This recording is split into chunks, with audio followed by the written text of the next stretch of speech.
Hello,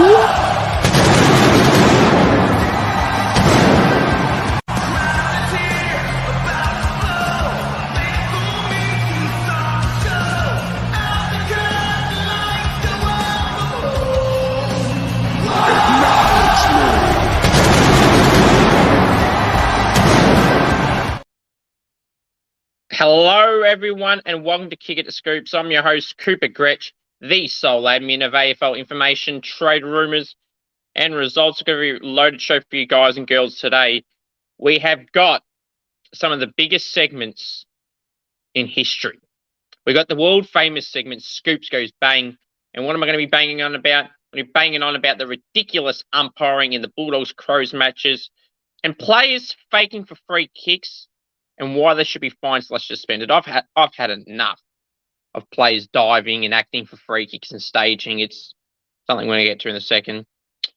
My team of the week, heavily debated team of the week. I'm going to review the rounds that's gone and upcoming. The Scoops medal, Supercoach Talk. On a roll now in Supercoach. We'll get to that shortly. And returning for the first time since round 7, my rolling all Australian team. As I said, I'll be doing it in bits and pieces. I'm going to do it every week. We do it in chunks. I'm going to do it tonight, and then maybe one more time around round 16, 17, and then leave it from there with that as well. And I've got 2 special guest announcements for the podcast tomorrow afternoon. So I'm going to get to that very, very shortly. Well, no, we're just going to say it right now. Now, big guess. I'm going to be revealing one right now, or should I do them both right now? Well, one I will say right now is this. One of them, now I've got 2 confirmed, but I'm waiting on one of them to respond to make sure they're all good for tomorrow still. So I'm not going to reveal that person by name, but that player plays for the Southern Saints women's team in the VFL. Southern Saints women's player. Look forward to having that person on tomorrow at 2 p.m. That person will be on. So keep an eye out for that on the Instagram, AFL Info Live on Instagram. And the next guest that I can confirm had confirmation today from the Eastern Rangers, Delaney. She is one of those players that's looking to be drafted in this upcoming AFLW draft. So look forward to having Delaney on from the Eastern Rangers Football Club. Look forward to that. So they're the 2 guest announcements, guys and girls. Look forward to that those interviews tomorrow at 2 p.m. for the Southern Saints player, who I'm waiting for confirmation still, and Delaney from the Eastern Rangers at 3 p.m. So Instagram Live tomorrow, 2 p.m. the Southern Saints, and with Delaney from the Eastern Rangers at 3 p.m. tomorrow afternoon, live on Instagram. Don't worry if you miss it live, it's okay.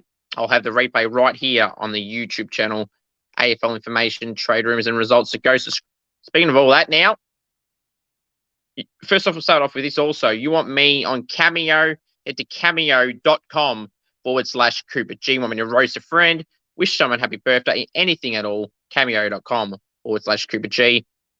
And subscribe. Please subscribe to this channel if you haven't already. You want to see subscribe to all my channels for that matter. YouTube is the main preference. I would greatly appreciate if you're watching this or listening to this on Spotify or Apple Podcasts. Please subscribe on the YouTube channel, especially. Please. Costs absolutely nothing.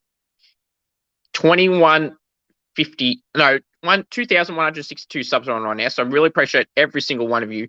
If you're a weekly watcher or just a watcher and you're not subscribed and you're watching right now, please go do so. It costs absolutely nothing, and you get turn on the bell for all notifications so you know when I'm live, do live streams, everything. And please like this video if you haven't already. I want to aim for 20 likes at least for this video. I want to break records. I would try and break the record of like 200 likes. Smash that like button. You're watching this, the views are always up, so the likes should always be up. Would greatly, greatly appreciate that. Yeah, so now that I've said all that, it is time. Oh, by the way, people are going to say, oh, the Saints. You're going to talk about the Saints. They lost to Hawthorn. We'll get to that in the review. And trust me, someone's not happy on here.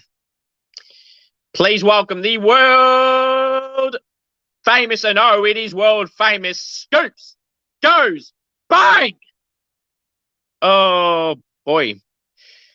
Now, when I keep saying I'm going to bring up the umpiring, people are like, oh, come on, you've got to keep bringing up the umpiring. Like, isn't it getting old? No. What is getting old is that they are continuously crap week after week after week. Like, seriously, really bad. The Bulldogs game, it was so blatantly obvious that they were trying to hand the Bulldogs the game. They tried, but they did not succeed. The umpires failed in the NT. They tried to stuff the Gold Coast up, not once, but twice this year. Twice. They stuffed them up against Melbourne, and they tried stuffing them up against the Bulldogs, but this time the Suns were onto it and got the win. You tried. Yeah, Norton shoved, I think it was Charlie Ballard or Sam Collins, shoved him. No free. Players, pushing players out. No frees. This is for the Bulldogs pushing Suns players. No frees. Holding the ball, dropping it. Trying to take players on. No free. When Bulldogs kept getting free after free after free, and Gold Coast didn't get free after free after free, when they should have been getting frees. I did say that Gold Coast Melbourne game, where Melbourne got handed the game, legitimately handed the game in that game at Heritage Bank Stadium in Queensland, up on the Gold Coast. They were robbed then, and this will cost them finals. And if it is, I'm going to be banging on about that in the preseason, in the pre-finals buy-around week. They tried stuffing them again, and this time the Suns one-upped on the umpires. They beat them. They don't only beat the Bulldogs, they beat the umpires. It's crap. Why do the Bulldogs continuously get handed free kick after free kick after free kick after free kick against pretty much anybody they play? Bulldogs always get handed frees. They would get the most quantity of frees per year, every year lately. That hashtag in the 2016 grand final or around that stage was hashtag free kick Bulldogs. That's been living and it's still breathing since that year. It's still to this day hashtag free kick Bulldogs. It is absolutely crap. And I've had enough of it. And then you go, oh, well, you say Geelong get gifted. They do. And you're going to say, oh, well, Geelong aren't in the top line of free kick tallies for the year on the differential thing. Maybe not. But it's not the amount all the time. In this Bulldogs case, it is. But the Geelong case, it's the amount of frees they may get is not as much as the top-ranked free kick teams or differentials, but the frees they get at the most important times. You've seen it in the Giants game as well. They were trying to hand Geelong that win in the last quarter, but the Giants kept persisting. They also beat the umpires this week, especially in that last quarter. The umpires tried to hand Geelong the game, but they failed then. They failed up in the NT. They failed again in the Geelong game. What's with the AFL favouring certain teams? Geelong get the free kicks when it counts. If GWS have got a running play and they're going to run into an open goal or look like they're going to score, Geelong free. Geelong free. Geelong free. GWS, Geelong's in their forward line. Geelong free. It's ridiculous. The two most protected teams in the competition are Geelong and the Western Bulldogs, without a shadow of a doubt. And Melbourne, against Gold Coast, were handed the game. The most single biased umpiring I've ever seen lately. There was 8 free kicks in that game alone, and even the commentators in that game mentioned it 6 of the 8 times that I've said it. And now they tried it again on the Gold Coast again, the team they supposedly run. Like, seriously, the umpire needs to change. 4 umpires has not worked. It's made it even worse, if that's even possible. The umpiring was already crap, and now it's got even shitter. It's gone down the shitter, down the crapper, whatever you want to call it. It has gotten worse, and it needs to stop.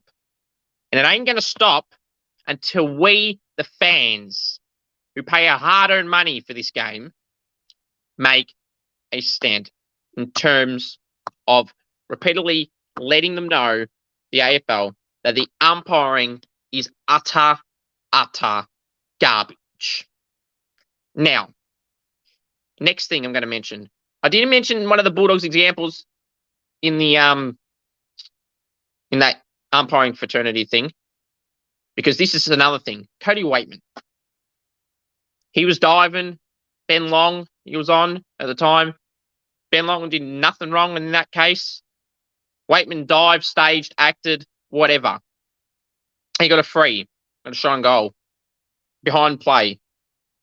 Like, ridiculous. That's part of the trying to hand the Bulldogs the game bit I was talking about. Another example.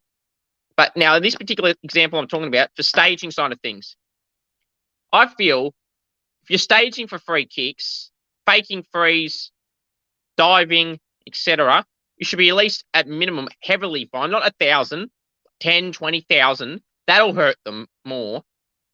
And then they might stop. And if they don't stop, you escalate it further.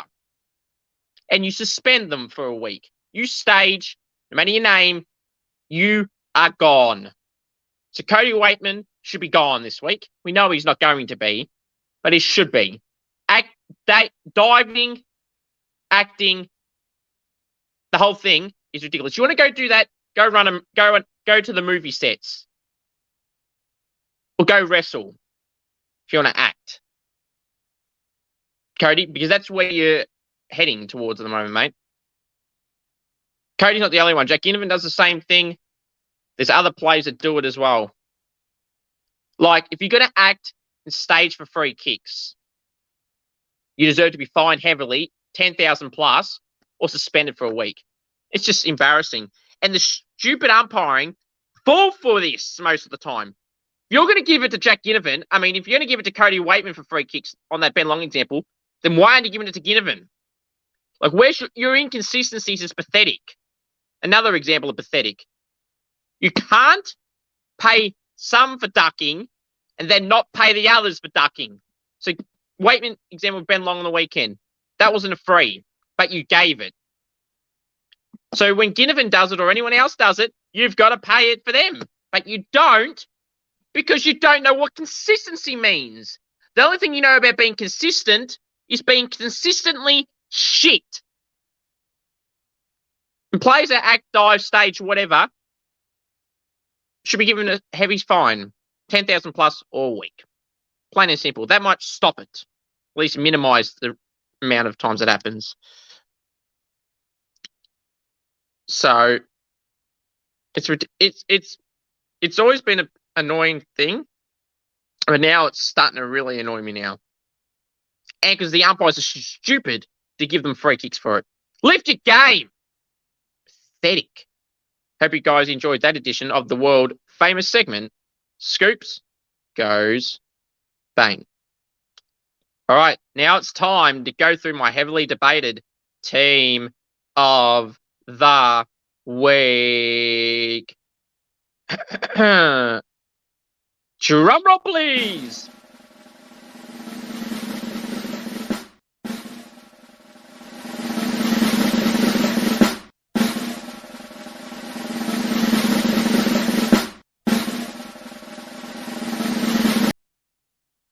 Whoa. We got a break in play. This is what I should be. This is what. No.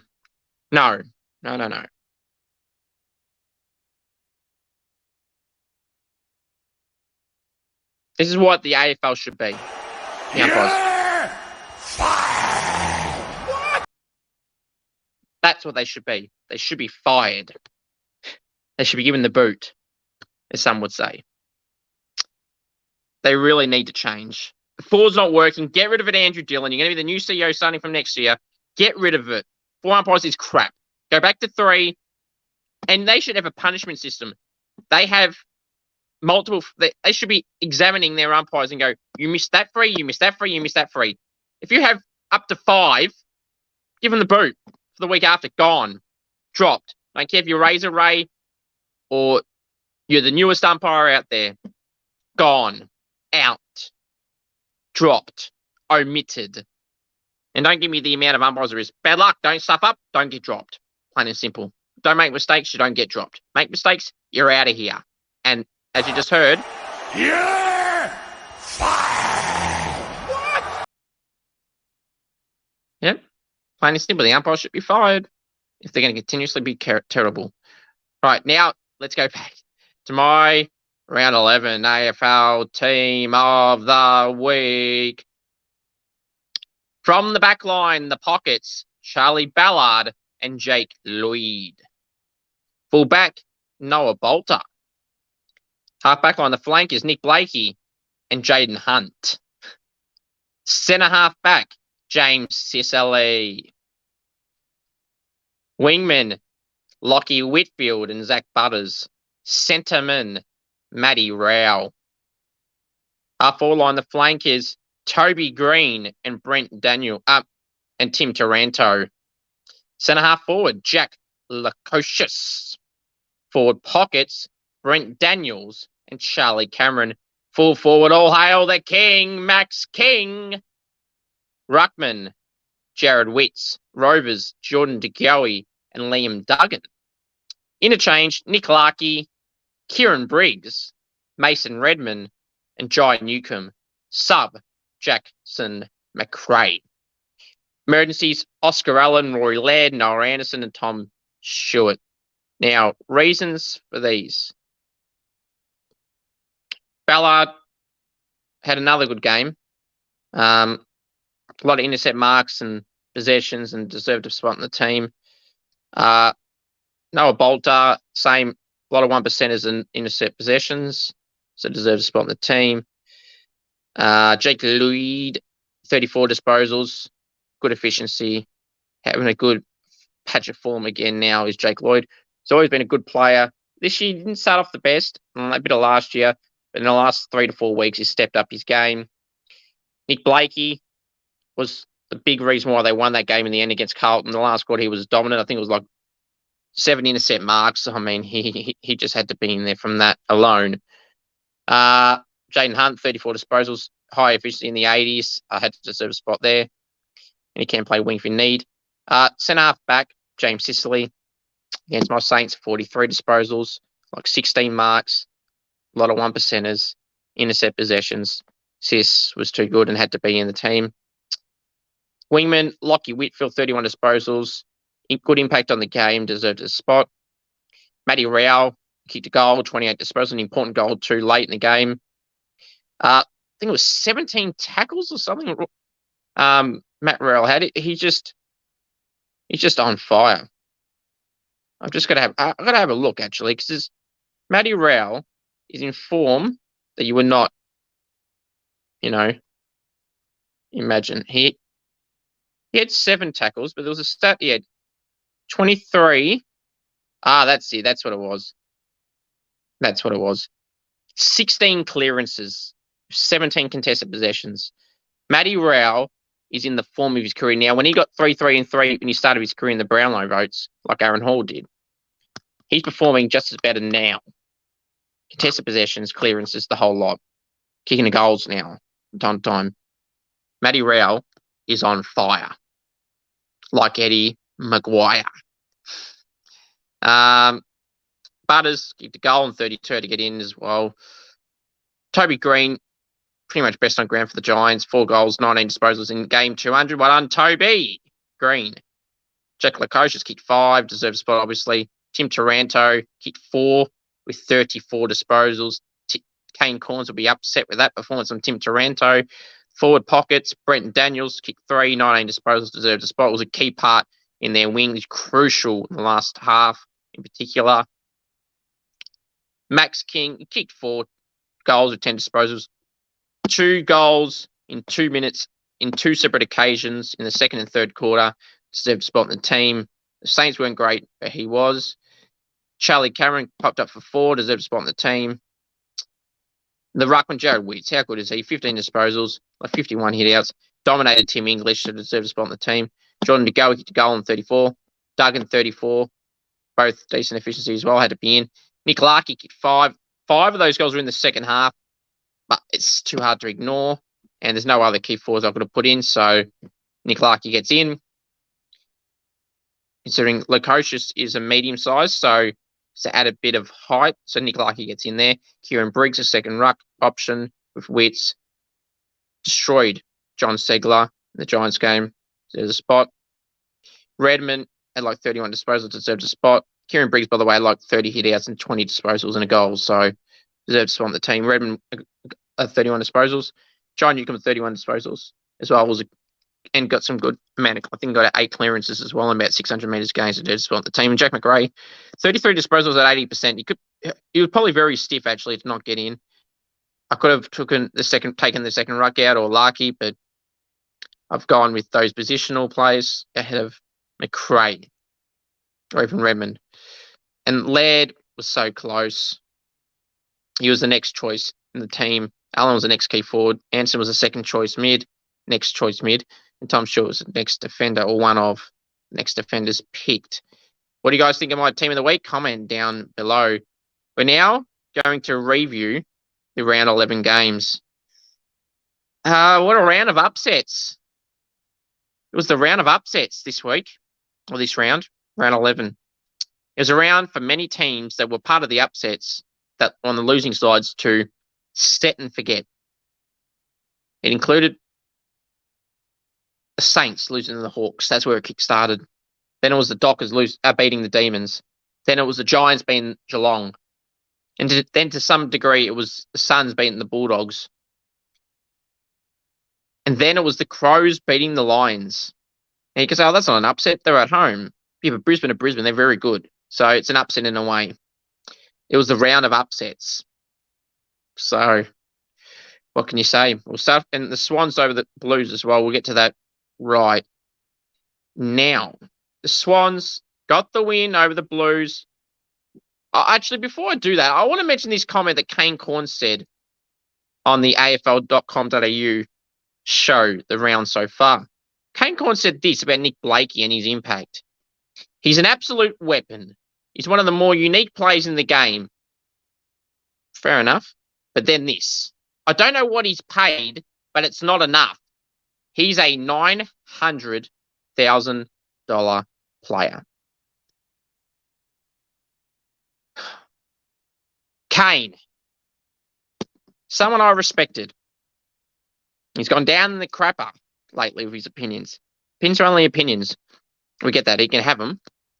But fair to say, a lot of people aren't in his favour at the moment with backtracking with things, the Horn Francis thing. This is going to be another one to add to the list.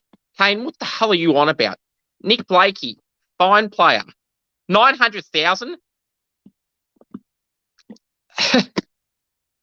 Then what's Taranto worth? $1 million? Half the competition are over 900,000 than if you go with Nick Blakey. Nick Blakey's solid, in a good patch of form. 900, Kane. He's not worth that. 500, 600 max. And I wouldn't even go that far at all. If I was a list manager at another club that was showing interest, it's 500 or nothing. No more at all. That's ridiculous, Kane. Seriously. Now, the result itself, that was like a bonus edition of this world-famous team, Scoops S3 The Swans, 77, defeated the Blues, 51. Now, the talk's all on Voss. Like, Parker was good. He got a week. Cherry got a week suspension. I think Carlton accepted Cherry's suspension too. I swear I just read that. Let me double check. No, they have not accepted it. No, I misread it. Sorry. Adam Cherry's decision from the Blues is going to be appealed at the tribunal very likely tomorrow night. So it'll be interesting to see what happens there. Luke Parker got a week. Hopefully he accepts it so he misses it against the Saints. They both got the bye this round coming, but yeah, it'd been personally nice to see Luke Parker have sit this one out because he's a great player, Luke Parker. 77-51. The good win from the Swans. Carlton were in this. Again, it was just in the last quarter that the Swans took full control. Like as I said earlier, 7 intercept marks in the last quarter alone was freaking awesome. Chad Warner was good. For the Blues, wasn't really any major contributors. Mackay, what's he got to do? The guy, people saying to play him as a backman, no. People for saying him to get dropped, hell no. You don't drop one of the best key forwards in the competition to the VFL. That's insulting. Jack Silvani shouldn't have been dropped. Big game in the twos. He had 26 disposals. Put him back in. DeConing did okay. Keep him in. Pitnet got a 4-year extension. This is another mini Scoops bang. Mark Pitnet got a 4-year extension. A fringe ruckman got a 4-year extension. Now, you might say, oh, well, Scoops or DeConing's going, so they need to give it to someone. Not 4 years, you don't. 2, 3. Then you had Sammy Edmund, who I respect as a journo in terms of his footy takes and stuff. He said that Carlton did the right thing by giving him 4 because other clubs were offering him next to double what DeConing has been offered. So if DeConing's been rumoured offered 5, 6 years, you're telling me that Pinnet's been offered 8, 9-year deals? Come on, Sammy. That again, another Kane opinion. Look, I'll apologise if he had been offered 8 or 9, 10-year deals. But clearly that wouldn't be the case. No one is worth over 6-year deals. 5 is, you're pushing it after 5. Unless you're the top 5, 10 players, maybe 6 years. But anything over 6 is freaking ridiculous. Look at the Hopper Toronto 7-year ones. It's ridiculous.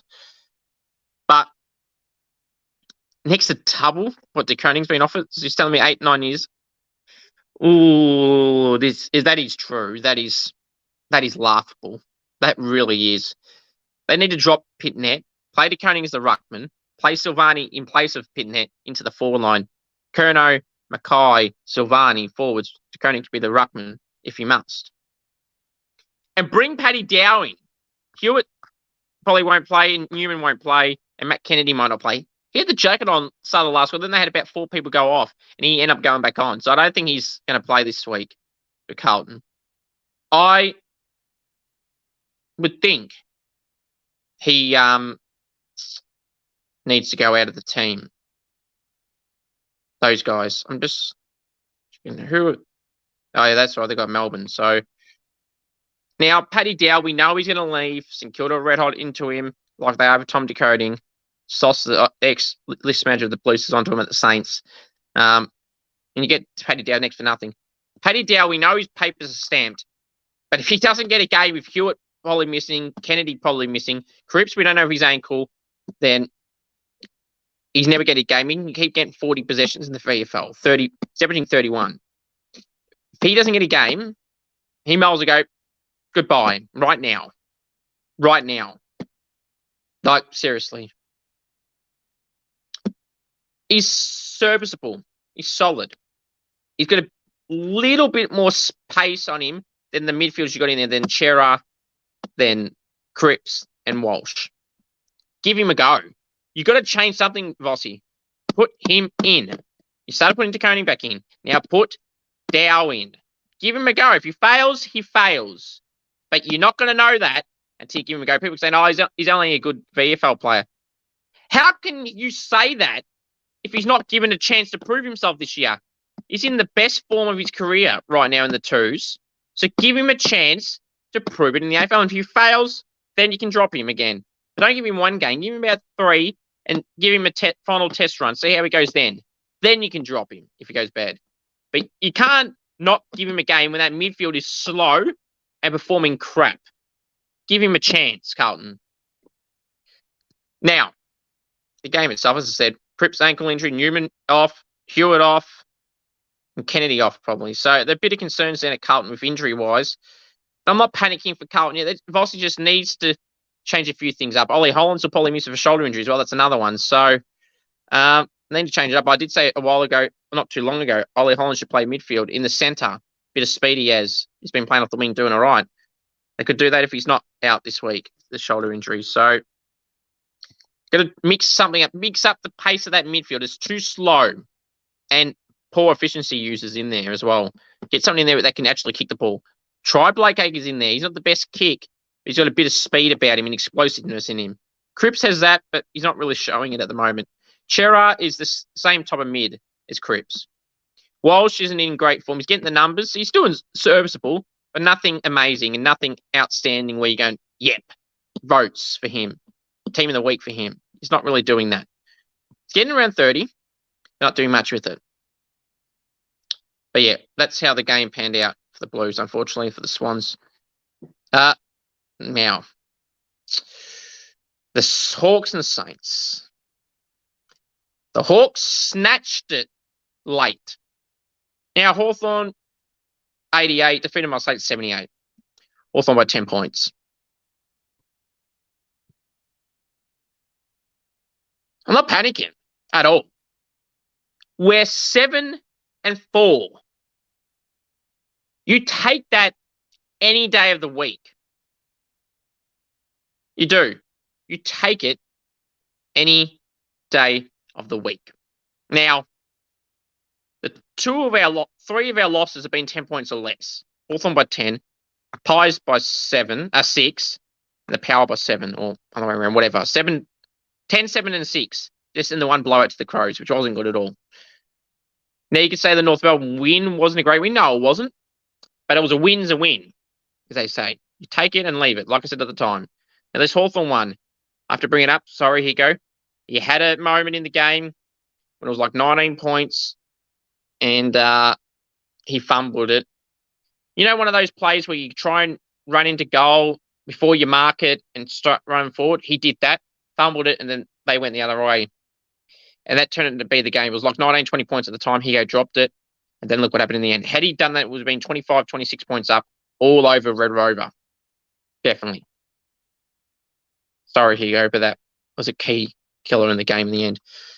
Now, the Hawks were inaccurate. Sure, they were. Did they play better? We had good moments too. King kicking four was great. Sinclair was quiet compared to his All-Australian form right now. Brad Crouch was serviceable. The Hawks, Sicily was great, as I said earlier, 43 touches. Newcomb was pretty good as well. Dylan Moore did okay. Kaczynski kicked an important goal late when he couldn't kick it the whole game. Luke Bruce was pretty good kicking 3. But yeah, for the Saints, we move on to the bye and then face the Swans on a Thursday night at the SCG, which will be interesting there. Need to win that one to shut the haters up again. Because they go quiet when we win, and we lose, they're all out there. Couldn't care what you irrelevant people that say that stuff think. Like, you're going to think I'm angry at what you say. I couldn't give a shit what you say. Your opinion is irrelevant. You're just a keyboard warrior. I don't care what you think. Now, the next game we're going to talk about was the Demons and the Dockers. The Dockers gave the Demons the old heave-ho. Sean Darcy suffered with an injury during the game. No Walters, who was actually in some decent form. He had a 7-point win, 79-72. Sarong, Brayshaw, Jackson was serviceable. Hayden Young, Luke Ryan were great. For Melbourne, it was only really Petrarca. So Freo deserved that win there. Right, the next game, Geelong and the Giants. Geelong 74, defeated by the Giants, 81 GRS for 7 points. In Toby Green's turn to the game, great to see. Toby Green, Tom Green, Kieran Briggs, Whitfield, and co are really good. It was good to see Josh Fay make his debut, but unfortunately, it's a sub. I hate clubs that put debutants as a sub. You shouldn't be allowed to do it. But they got the win. He had one kick, and it was a good kick, a 51-meter kick. Went to his team. And that set up a play, I'm pretty sure, too. So Brent Daniels was pretty good, kicking 3-19. Jesse Hogan had 19 disposals, didn't kick a goal, but was really impactful in the game as well, and especially in that second half. But the Giants, so good. The Giants have won 2 or 3 in a row against Geelong, or just in general, and some of them at Geelong. So impressive win for the Giants. It's a big, big sound of the west of the town. It's the sound of the mighty Giants. The Giants are one of the best performing sides outside of the 8 right now. That's just a fact of life. Yeah. Well, yeah, it's a fact of life, and it's true. The Suns 84 defeated the Bulldogs 77 due to Gold Coast by 7, just like the Giants were. Look, I've said a lot of what I wanted to say earlier about this game. The Raul Anderson wits. Perfect. Staging, get rid of it. Bulldogs trying to handed the game by the umpires, and the umpires and the Bulldogs failed. The Bulldogs' run of 5-6 games winning in a row is over. Thank God the Suns got the win. Ben King, serviceable. Levi Casbolt did okay as well. Nick Coleman in his 100th, congratulations to him. He's an important goal on the quarter time sign, I think it was. So well done to Nick. Had a serviceable game in game 100. All right, we'll move to the next game. It was the Eagles and the Bombers. Not too much to say on this. Outside of, you wouldn't really say a team that won by 50 points had a concerning performance. They were up for about around the 20 to 30 range for most of the game, just pulled it on late. Solid F from the Eagles, 46 and 96. Liam Duggan, Jaden Hunt were some of their better performing players. Now, the games on Sunday in Merritt and Redmond and Nick Martin, some of the best for the Bombers. Now, we move on to the next game on Sundays, which was Richmond and Port Adelaide. Richmond 67, Port Adelaide 77, Port by 10. Taranto was Richmond's best player. Bolton did okay. And Boltar, the Power, Butters, Rosie, did pretty well for the Power. I thought Jen McEntee did a serviceable job as a small forward. Kicked a goal early on. Did around Alia. He's in great form. The Pies and the Roos are Marvel. 105 Collingwood, North 70, but Collingwood by 35. Collingwood, I gotta mention this. And don't worry, I didn't forget, but I was going to mention this. I was waiting for this game to talk about it. Steel side bottom, game 300. I think he's the 4th Collingwood player ever to reach a 300 game milestone. So right under Steel side bottom on the milestone, mate. Well deserved. Great player and great person as well. 35 points. I mean, the margin could have been bigger. It was bigger. But North kicked like 5 goals to 1 in the last. And what was unfortunate for Steel side bottom was getting subbed off of a knee injury in the first quarter. He had 4 disposals and a tackle, and it was that tackle that he hurt his knee in. So we wish side bottom all the best. As of this recording, I haven't heard what the official diagnosis is. They reckon it's an MCL of the Pies, though, which could be up to a few months potentially. So wish Steely all the best and hope it's shorter than that. Larky 5. Bailey Scott get to goal on 30. In good form is Bailey Scott. Want to keep an eye on for the Roos BNF this year. For Collingwood, it was Josh Dacos in particular. Nick Dacos was serviceable as well.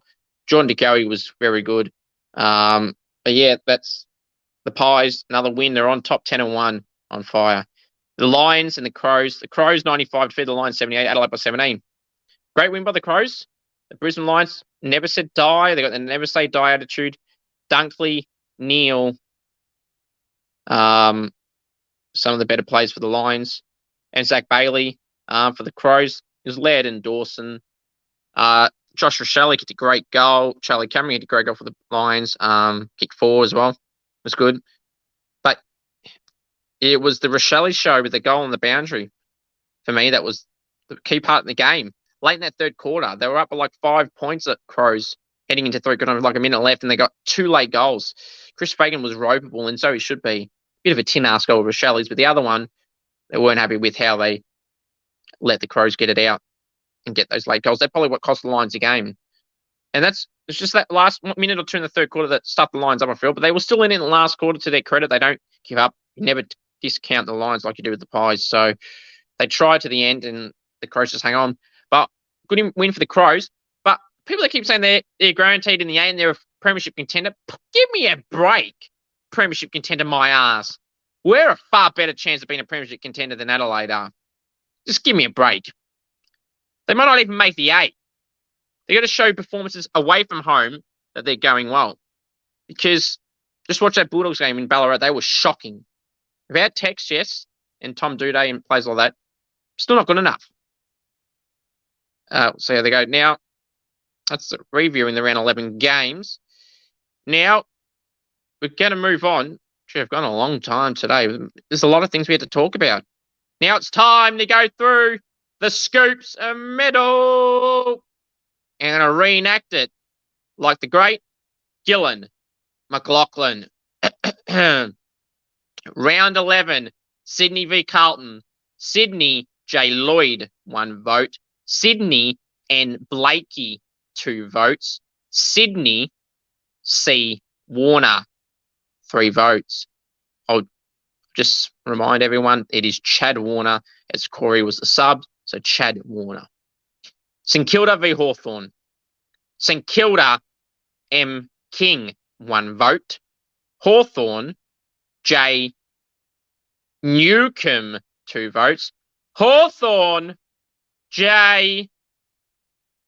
Sicily, 3 votes. Melbourne v Fremantle. Fremantle J. Aish, 1 vote.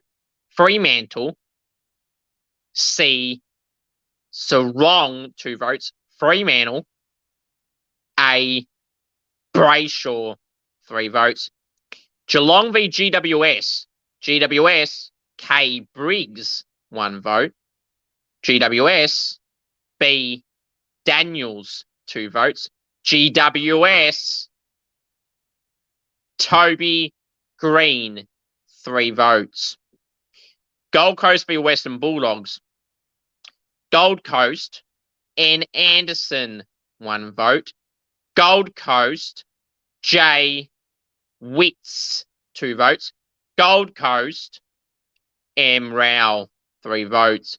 West Coast v Essendon. Essendon and Martin, 1 vote. West Coast J. Hunt, 2 votes. West Coast Al Duggan, 3 votes. Richmond v Port Adelaide. Port Adelaide C. Rosie, 1 vote. Port Adelaide Z. Butters, 2 votes. Richmond T. Taranto, 3 votes. Collingwood v North Melbourne. North Melbourne and Larky, 1 vote. Collingwood J. Dacos, 2 votes. Collingwood J. DeGoey, 3 votes. Adelaide v Brisbane. Brisbane J. Dunkley, 1 vote. Brisbane Z. Bailey, 2 votes. Adelaide R. Laird, 3 votes. The leaderboard after round 11, it is heating up. In equal 3rd place on 14 votes, Jordan DeGoey and Tim Taranto. In equal 2nd place on 16 votes, Clayton Oliver and Nick Dacos. And in equal 1st on 17 votes, Jack Sinclair, and now equal leader with Jack Sinclair, or joining Jack Sinclair, Rory Laird on 17 votes as well. That is the Scoops medal leaderboard after round 11. Equal 1st, you can see there, Jack Sinclair and Rory Laird on 17 votes. Nick Dacos and Clayton Oliver on 16 votes, and Jordan DeGoey and Tim Taranto on 14 votes. And trust me, guys, when I tell you there's a lot of players between 8 to 14 votes. A lot. So, oh, where's so-and-so? They're probably in that batch of 8 to 14 votes. Recap quickly. 3 votes in the Swans game to Chad Warner. 3 votes in the Saints game to James Sicily. 3 votes in the Melbourne game to Andy Brayshaw. 3 votes in the Giants game to Toby Green. 3 votes in the Gold Coast game to Matty Rao. 3 votes in the Eagles game to Liam Duggan. 3 votes in the Tigers game to Tim Taranto. 3 votes in the Collingwood game to Jordan DeGoey. And 3 votes in the Crows game to Rory Laird. Now, back-to-back big segments. It is time for the return of the Scoops' rolling AFL All-Australian team. Now, I want to stress this. My opinion. You want to put your opinions, fine. But don't just say, oh, how did you have this guy in? How could you have this St Kilda player in? Like, legitimately give me reasons why they shouldn't be in individually.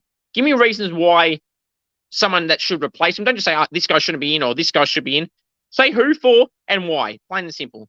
Now, from my round 7 team, dare I say it, my round 7 team, there is 7 changes. But I'm going to get to that right now. My rolling All-Australian team. 7 changes. On the back line, the pockets, Callum Wilkie, and an inclusion, Charlie Ballard. Full back, an inclusion, Aaliyah. The half-back line, the flankers, Jack Sinclair and Nick Dacos. Centre half back, Darcy Moore. The wingmen, still Mason Wood and Josh Dacos. Centreman is still Clayton Oliver. So there's the line there. What do you think of that back line? The new inclusions of Aaliyah and Charlie Ballard. What are your thoughts there? The other positions, all the exact same. You'll see who Ballard and Aaliyah replace very shortly. I'll leave that up there for the meantime. I'll go through the next line, the half-forward line. The half-forward line, flankers, Christian Petrarca and Stephen Canelio. They remain the same. Centre half forward, Charlie Curnow remains the same. The forward pockets, Toby Green and Charlie Cameron remain the same. And the full forward is still Jeremy Cameron remain the same. Now the ruckman has changed. Jared Witts is the ruckman right now. We'll see who he replaced shortly. Because remember, I named 2 ruckmen in the team originally. Jared Witts is in. The Rovers, Caleb Sarong and Tom Green, they remain the same. The interchange. Oh, hang on a minute. Oh, hang on a minute. Oh.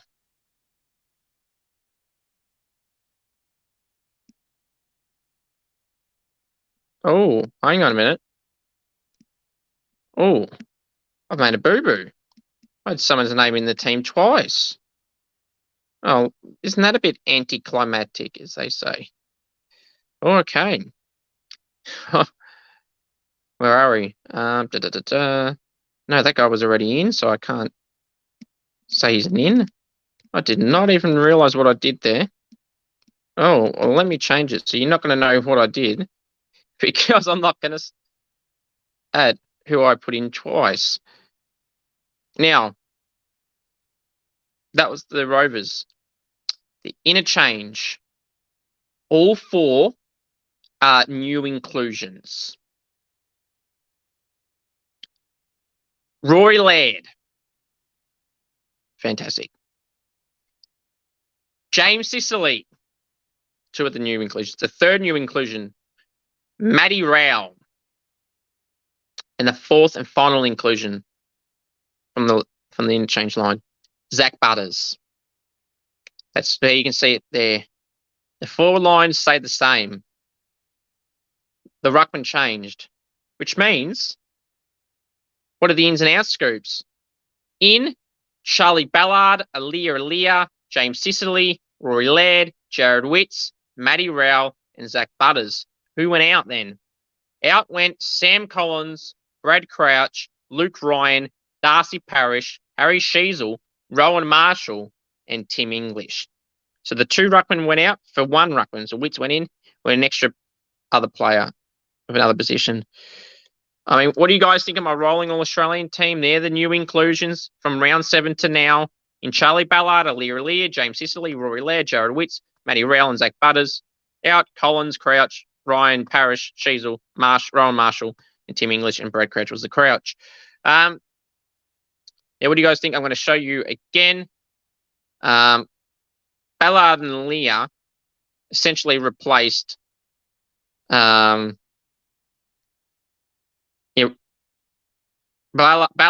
and Aaliyah replaced, I'm just looking at the out list, with Sam Collins and Luke Ryan. That was self-explanatory there. James Sicily just replaced a bench player, so we can say it was Brad Crouch in this case. Witts replaced Rowan Marshall and English in a way, and I just put an extra player in, so let's say for argument's sake there, it's Rory Laird. And then Parish, Sheasel were replaced with Rowell and Butters. So now, probably the one that's the most debatable, people say with Raul is he's not having big possessions. But if you heard me before, and I mentioned in the last probably 3 weeks of this show, he's having huge impact on the game. Huge. Like 15 plus clearances a game, contested possessions a game. At least around the 10 tackle mark a game. Sometimes 16 tackles, 17 tackles. He had one game against the Eagles, I think. 16 clearances on the weekend in the NT. Like, his numbers that he's getting around the mid-20s is better than what some players get at 35 possessions. So he's just been that good. So just don't look at his numbers in terms of the disposals or the efficiency. Now, you do take that into account. 99.9% of the time I do. But this case, I'm not, because the clearances, the tackles, the contested possessions, the effort he's putting in, it's just, you have to have him in. So that's the back line there. I'm pretty content with Wilkie, Ballard, Aaliyah, Sinclair, Darcy Moore, and Dacos. So I'll probably have that for a while now. The Aaliyah one is maybe the only one that I was questioning. And the wingers, Wood and Dacos, still being terrific. And Oliver, depends how much longer he misses, because he's close to being dropped. Only not a form of, how many games he misses, really. But so that we're all good there. Petrarca, I was keeping Keneally, I was keeping Toby Green, I was definitely keeping. Charlie Cameron, I was keeping. Jeremy Cameron and Charlie Kerner, I was debating about. They haven't had great form lately, but then who do you replace them with? That's the thing. So that's why I was stuck with them. Witsy replaced Marshall and English. Both of those two aren't doing anything wrong. But Joe Wits, he was robbed of all Australian last year. So was Rory Laird. They're both in my team right now. They were both in there last year. He's just been so dominant against his opposition. Ruckman, Witsy, a lot of hitouts. A lot of effort is Witsy. He's missed a few games, but still up there in hitouts. He's averaging the most in the Cup. I think he's averaging 50.3 hitouts, Witsy. And he's getting like 15 touches a game. Like, it's just hard to ignore. And he's destroyed his ruckman on the weekend, English, who was in this list of categories. So that got him over the edge. Well, part of the reason that got him over the edge. Sarong been going great. Tom Green been going good and underrated. Laird dominating. Sicily dominating. Rowell, as I mentioned, and Butters, well, as I said, absolutely dominating is Zach Butters. 41 possessions a few nights ago in Adelaide against, was it Friday night? Was it Richmond? I think it was. No, it wasn't Richmond. He did good on the weekend against Richmond, goal in 32. It was a Friday night game in Adelaide. Oval kick, had 41 touches. So, yeah, he had to be in there as well. So, what do you guys think of my rolling All-Australian team? Comment down below. Let's now move on to the final segment of the evening, Supercoach Talk. And I'm going to mention some other little news items as well. My Supercoach scored, guys, I know you've been waiting for that. I scored another good score, 2,364, and I'm now in the top 13%. Got up 2% again. The rise is happening. But now the bye rounds are here. For 4 weeks, the bye rounds are here. I thought it was 3. 4 weeks. You got 4 teams having the bye this week. Oh! No. Oh, no. This is not the last team, and they're not going to preview the next games. Shit. I say I made a boo-boo there. Apologies. We're to the previewing the round next after this segment. But, yeah, like, you got 4 teams having the bye. You got the Saints having the bye. You got the Dockers having the bye. Let's have a look. Let me get the list up. Yeah, the Saints, Swans, Dockers, and Lions having the bye. So you got to take into account then, do you not trade any of those players in? Do you do trades? It's top 18 for people that want to ask about Supercoach. It's top 18 players. You can have 20. But yeah, as of this moment, with a trade I've done, which I'll get to in a second, I've got 16 players available. 16 is not the worst to have, guys. Yes, you want 18. If you can have 18, have 18. I'm hoping Sincotta plays, fingers crossed. And that would put me back to 17. And then I might do the other trade just to get to 18. Because next week, only Gold Coast and Geelong have the bye next week, the round after. And I've only got 1 player, or 2 players, Bailey Humphrey and Jared Witts. So that would leave me with 20. So, and maybe 21 if the bench player plays, etc. So I'll be fine for the week after. So I'm not going to blow the load, as they say, for trades this round. I might do it for this round only. Then the second round of buys will be fine. Then the third week of buys, we have, after Geelong Gold Coast, is 6 teams where you have Adelaide, Collingwood, Essendon, Hawthorn, Melbourne, and West Coast. We'll get to that when we get to that. But you need to do some planning around that. So no matter who you trade in, guys, this week, providing they're playing this week, just remember they're going to have a bye eventually. So just really take into account now. I would keep the strategies I want to do. I've got 4 rookies left on field I want to end up getting rid of. I've done one this week. I've half done one. I've gotten rid of my mate Filippo, because we got the bye this week. Got Eddie Ford, who has to be in this week, and he was the forward that I had to get in for the forward. So I had to do it there. But he's done great for me, Filippo. And then, yeah, he did a great goal on the weekend, by the way. Well done, Philip Mateus. Great goal, mate. See the good form continuing. So I got Eddie Ford, and then I might be planning to. I haven't officially done it yet. I trade Matt Johnson. I got 503k remaining when I do that trade. Like right now, I can get, if I did it just as a second trade, I could do that. But I'm thinking of Kieran Briggs going 2 scores over 100. He's 264. Got a break even of -64. I'm really considering wasting my last boost trade on that, doing Briggs for Marshall. He'll go up to about 320 after this week, probably go up to about 370 the week after. Bring Marshall back in if I kept the money for it, if I do. And then, or just not bring back Briggs to score on hundreds and staying in the team, then I'll just keep him. But then, instead of 503 for another mid for upgrading Matt Johnson, I could get the top name again, like I've got most of them already, but I could do that. Bontempelli, I could look at. And other midfielders that are going well scoring-wise. So I got pretty much all the rest. So it's something I'm going to keep an eye out on. So my back line, Jordan Dawson, Sinclair, Sicily, Dacos, Bourday, Seamus Mitchell, benched Weddle and Constable. Now we know players got the buys. I will be swapping these players around, but that's how I've got it written for now, because I kind of want to show it as my main lineup. I don't want to mix it up with the bench players. Like Dunkley's on the bench this week, but he's not going to obviously be on the bench. So this might my starting team would look like in non-bye rounds. So right now, as that's you got there, mids, Laird, Brayshaw, Neil, Rosie, Petrarca, Sarong, Errol Gordon, and Matt Johnson. But that could change, if I trade Johnson to a premium. At minimum 503, I can get right now. I could get Paddy Cripps, but I don't want him. To be honest, I don't really want him. The bench, Sincotta, Drury, and Harry Sharp got dropped. It's annoying. Witts and Marshall, that could be Briggs and Witts soon. Ned Moyle, the bench. Forwards, Dunkley, Zeeble, Cornelio, Sheasel, and Bailey Humphrey, and the new inclusion, Eddie Ford, Angwin, and Matt Roberts are the bench. So as I said, Eddie Ford in, Filippo out, just for the buy reasons and money reasons, and 286,300 left over.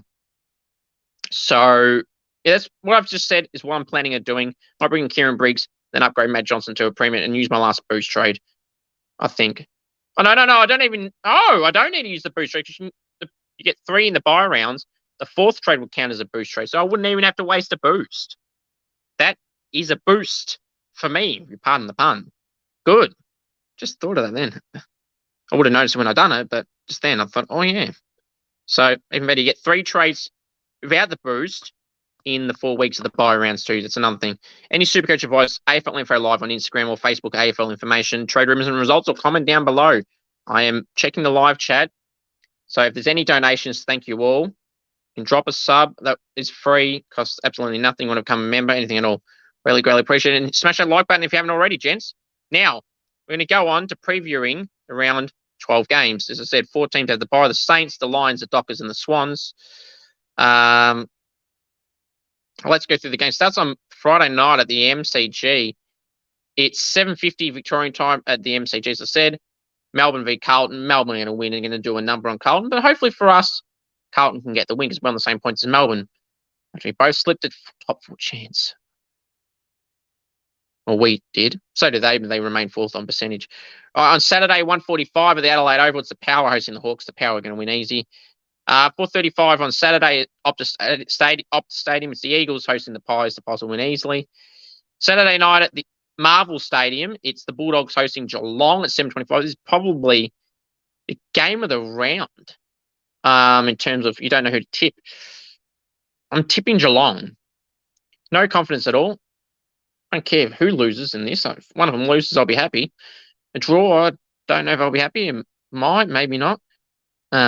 I'm tipping Geelong on this one. I really don't know who to tip in this. I could change my tip on this one. I really could. I'll be tipping Geelong at this stage. In Darwin, again at TIO Stadium in the NT, it's the Suns hosting the Crows, 7:30 Victorian time. 7:30 Victorian time in Darwin. I'll be going the Suns. I'll tip the Suns in this one. Played well against the Bulldogs there. I think they can do it against Crows. The Crows playing in different conditions, different ground, not at home. See if they can prove it there. And even if they beat the Suns, I won't fully be convinced, but at least be on the right track of being convinced they can win away from home. Right, on Sunday at 1:10 at Giants Stadium, it's the Giants hosting the Tigers, 14th and 15th. But I'll be going the Giants. The Giants have been performing much better than the team in 14th. They've been performing around the side around the 8 to 10 range. So I'm tipping the Giants there. It's 1:10 at the Giants Stadium in Sydney. And the final game of round 12 will be the Bombers hosting the Roos at Marvel, 4:40 Victorian time. I'll be tipping the Bombers there. My final thoughts are simply this. You want me on Cameo at cameo.com/Cooper G. Want me to roast a friend, wish someone happy birthday, anything at all. Cameo.com/Cooper G. Subscribe if you haven't already. Turn on the bell for all notifications. Thank you all for tuning in. Tomorrow, keep an eye out for 2 interviews. One of the Southern Saints women's player, and with Delaney from the Eastern Rangers at 3 p.m. That one is confirmed. If the other interview still goes ahead, which it should be, it'll be at 2 p.m. live on my Instagram channel, AFL Only for a Live. And don't stress, if you miss it live, the replay will be right here on the YouTube channel. Thank you all. Until the next time, have a great one. Until the next video, take care. The most important thing of all to remember is go the Saints, and of course acknowledge me, the one, the tribal chief, Cooper Gretsch.